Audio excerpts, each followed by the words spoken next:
नमस्कार मैत्रिणींनो, आज आपण बघणार आहोत हेअर फॉलवर घरगुती तेल कसं बनवायचं. व्हिडिओ शेवटपर्यंत बघा, नक्की युजफुल ठरणार आहे. आजकाल आपल्याला ना केस मेंटेन ठेवायला आवडतात. मेंटेन तर सगळ्यांनीच ठेवायचे, पण त्यासाठी आपण मार्ग निवडतो तो म्हणजे सलॉनचा. वेगवेगळ्या ट्रीटमेंट्स अवेलेबल आहेत आणि आपण त्या वेगवेगळ्या ट्रीटमेंट्स करत असतो आपल्या केसांवर आणि परिणाम त्याचा काय होतो? Hair fall. सगळ्यांचाच होतो असं मी इथे म्हणणार नाही, पण हां, काहींचा होतो. मी पण एक्सपिरियन्स केलेला आहे. माझा पण भरपूर हेअर फॉल झालेला आहे आणि त्याचबरोबर जी बदलती लाईफस्टाईल आहे, आपलं स्ट्रेस लेव्हल वाढलेली आहे, खाणं-पिणं सगळं बदललेलं आहे. आपण जंक जास्त खातो आणि याचा परिणाम आपल्या हेल्थवर होतो आणि हेल्थवर झाला की तो आपल्या केसांवर होतोच आणि त्याचा परिणाम म्हणून केस गळती प्रचंड प्रमाणात होते. केस व्हाईट होतात आणि बरेच पातळ होतात केस. अगदी शेपटीच राहते केसांची इतपत होतात. मुलांचे केस गळून टक्कल पडतं. अशा वेगवेगळ्या समस्या असतात आणि त्यामुळे आपल्याला होतं. डिप्रेशन येतं, काळजी वाटते, चिंता वाटते, केस विंचरावे वाटत नाही, हेअरस्टाईल करावं वाटत नाही, आरशात स्वतःला बघावं वाटत नाही, पुढून बघितलं तर कपाळ मोठं वाटतं. अशा वेगवेगळ्या समस्या वाटतात आणि मला पण तशा वाटत होत्या. म्हणून मग आम्ही घरगुतीच तेल बनवलेलं आहे आणि त्याचा खरोखर सांगते रिझल्ट चांगला दिसला, म्हणून म्हटलं चला तुमच्यासोबत शेअर करूयात. फक्त 2 इन्ग्रेडियंट लागणार आहे बस. एक म्हणजे कुंडीमध्ये आपल्या घराघरामध्ये सगळीकडे एलोवेरा असते. कोरफड ज्याला आपण म्हणतो. आयुर्वेदाच्या दृष्टीने कोरफड अत्यंत महत्त्वाची आहे. आपल्या शरीरासाठी, त्वचेसाठी, केसांसाठी ही अतिशय महत्त्वाची आहे. औषधी आहे.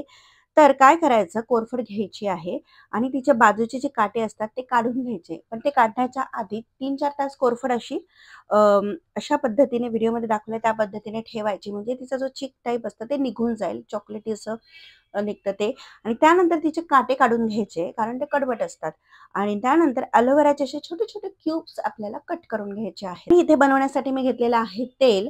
कोकोनट तेलच वापरलेलं आहे. तुमच्याकडे जो ऑर्गॅनिक व्हर्जिन कोकोनट ऑइल असेल तर अतिउत्तम. कोल्ड प्रेस कोकोनट ऑइल ज्याला आपण म्हणतो. इथे मी कोकोनट ऑइल घेतलेलं आहे. 2 बॅचेसमध्ये मी बनवणार आहे तेल.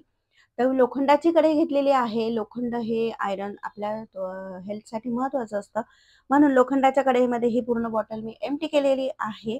गॅस एकदम लो ठेवायचा आहे कारण जर तेल जळालं, हाय फ्लेमवर तुम्ही केलं तर तेल लगेच जळेल, कोरफड लगेच जळेल आणि त्याचा काहीच तुमच्या केसांसाठी उपयोग होणार नाहीये. तर स्लो कुक म्हणजे स्लो कुकिंगची जी मेथड असते ना, ती इथे आपल्याला अप्लाय करायची आहे. तर गॅस कमीच ठेवायचा आहे आणि त्यामध्ये जे काही कोरफडचे तुकडे आपण चिरून ठेवलेले आहेत ते ह्यामध्ये घालायचे आहेत. आणि हे तुकडे चिरायच्या आधी स्वच्छ धुवून घ्यायची कोरफड, म्हणजे बाहेर असते ना, तर ती धूळ वगैरे लागून धूळ आपल्या तेलात जाऊ नये त्यासाठी.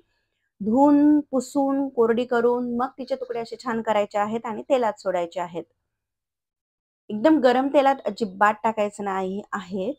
आणि आता काय करायचं, हळू-हळू त्याला हलवत राहायचं. 1, 2, 3 मिनिट पहिल्यांदा हलवायचं आणि त्यानंतर कमी गॅसवर ह्याला शिजू द्यायचं आहे.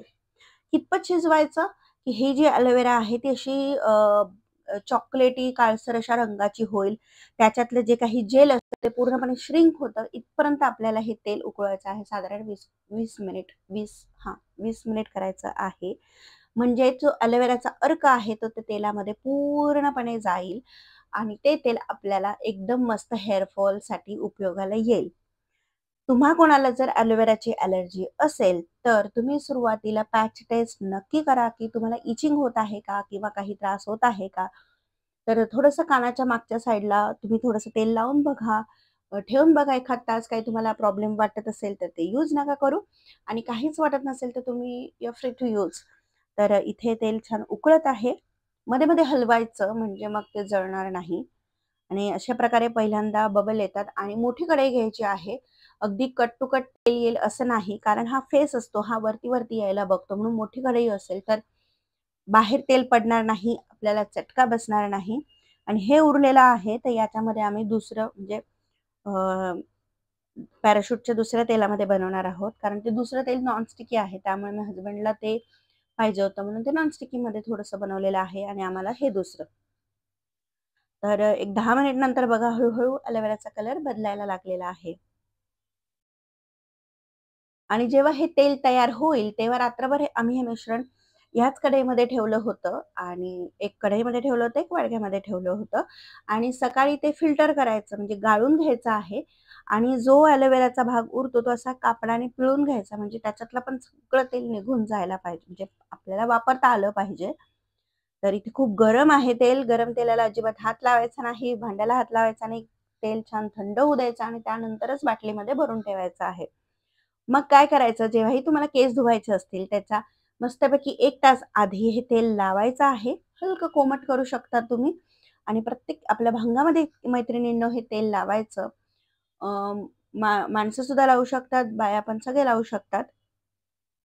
तर हे बघा अशा पद्धतीने कोरफड व्यवस्थित अर्क उतरलेला आहे आणि हे तेल इथे छान तयार झालेलं आहे. त्याला अजिबात काही वास नसतो. कसं मेथीच्या तेलाला वास येतो.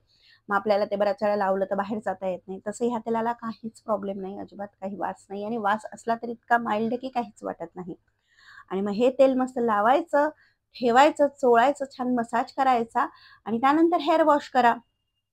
You are ready to go. आणि खरंच फायदेशीर मला स्वतःला ठरलं आणि हे तेल तर फायदेशीर आहेच, पण त्याचबरोबर स्ट्रेस लेवल तुमची कमी असली पाहिजे. कमी घ्यायचा स्ट्रेस, पेशन्स लेवल वाढवा. एक्सरसाइज, मेडिटेशन, व्यायाम हे सर्व गोष्टी पाहिजे. तुमचा आहार बॅलन्स पाहिजे, हेल्दी पाहिजे. जंक कधी नाही ते खा, पण नेहमीच नाही. या सर्व गोष्टी इंटरकनेक्टेड आहेत आणि हे तेल त्याला एक सपोर्ट म्हणून आहे.